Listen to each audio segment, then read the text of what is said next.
आशूब चश्म या कि eye flu या गुलाबी आंख आजकल बहुत ही ज़्यादा वायरल बीमारी है।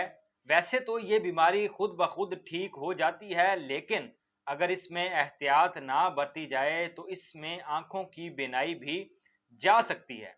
आशूब चश्म की बढ़ने की सबसे बड़ी वजह यह है कि ये बीमारी कंटीजियस बीमारी है, जिसको छूती बीमारी भी कहा जा सकता है। ये बीमारी एक शख्स से दूसरे शख्स में मुंतकिल हो सकती है और इसके एक शख्स से दूसरे शख्स में फैलने की इसमें सलाहियत मौजूद होती है, क्योंकि ये एक वायरस की बीमारी है।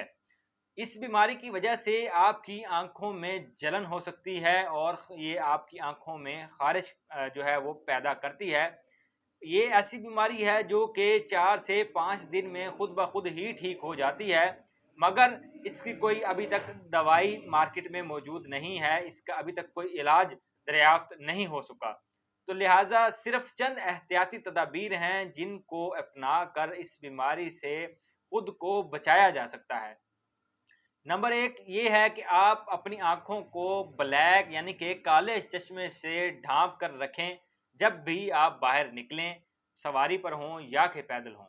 इसके अलावा आंखों में ज़्यादा खारिश ना करें।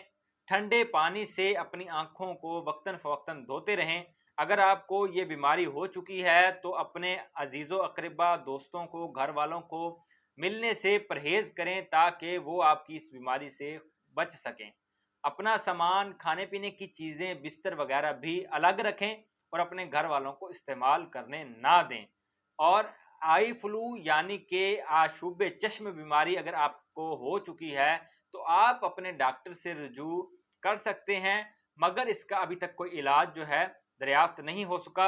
महज जो चंद एहतियाती तदाबीर आपको मैंने बता दी हैं, इस पर अमल करके खुद को इस बीमारी से बचाया जा सकता है। उम्मीद है कि आपने मेरी बात को समझ लिया होगा। अल्लाह ताला तमाम मुसलमानों को अपने हिफ्ज़ो अमान में रखे। मेरा नाम अहमद रज़ा कादरी है और आप हमारा ऑफिशियल फेसबुक चैनल देख रहे हैं। अपनी दुआओं में याद रखिएगा। अस्सलाम वालेकुम।